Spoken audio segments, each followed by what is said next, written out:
रूप से बांट सकते हैं। सबसे पहले एक घर का स्वरूप कैसा हो, स्ट्रक्चर, इंफ्रास्ट्रक्चर जिसको बोलते हैं कि घर का निर्माण कैसा हो। नंबर 1 के घर कैसा हो। नंबर 2 घर की तरंगें कैसी होनी चाहिए। नंबर 3 उसमें हमारी चर्या कैसी होनी चाहिए। अगर 3 प्रकार से बांटते हैं और तीनों अगर सही मायने में जम जाए तो वो घर स्वर्ग से भी ज्यादा सुखमय हो सकता है, क्योंकि स्वर्ग मात्र आमोद और प्रमोद का स्थान है। अगर घर पवित्रमय हो जाए, धर्ममय हो जाए, तो घर ही मुक्ति मार्ग का प्रथम मंजिल बन सकता है। तो ऐसे पवित्रमय घर सर्वश्रेष्ठ इंफ्रास्ट्रक्चर से कैसे हो सकता है। यानी ये घर, अभी आप में कई लोग और भी नया घर ले सकते हैं, नई घर बना सकते हैं, या है जो घर को ऑल्टर करा सकते हैं।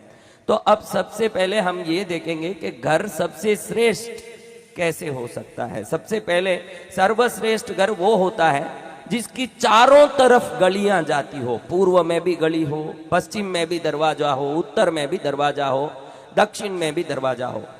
बहुत ही कम 1 लाख में शायद कोई एक घर का 4 तरफ रोड हो, बीच में घर हो, असंभव दिखता है। लेकिन शास्त्रों में इस घर को परम सुखदायी बताया है जिसकी 4 गलियां हो, चारों तरफ गली। वैसा संभव नहीं है, लेकिन आप नया घर लेना चाहते हैं, नया घर बनाना चाहते हैं, तो कम से कम श्रेष्ठ घर वो है जिसका दरवाजा उत्तर मुखी या पूर्व मुखी हो। ये सर्वश्रेष्ठ घर है। हम घर के निर्माण व्यवस्था के बारे में अभी बात कर रहे हैं।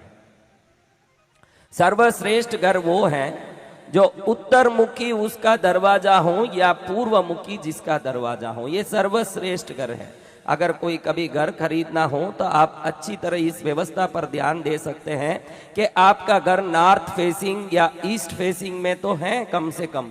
ये स्वयं में वास्तु को शुद्ध बना देता है, चाहे अंदर कितना भी दोष हो, क्योंकि ये पूरा 5.5-6 फुट के शरीर के लिए सिर ही प्रदान है।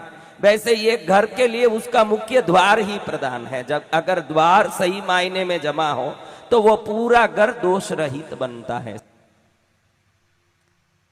अब ये घर में ज्यादातर, जहां तक मेरी साधना का बल कहता है या वास्तु शास्त्र के अनुरूप भी देखें, कि जिन व्यक्तियों को धीरे धीरे बीपी, शुगर या हार्ट अटैक जैसे कोई भी मोटी बीमारियां आने की संभावनाएं रहती है, आती रहती है, तो समझना कि ज्यादा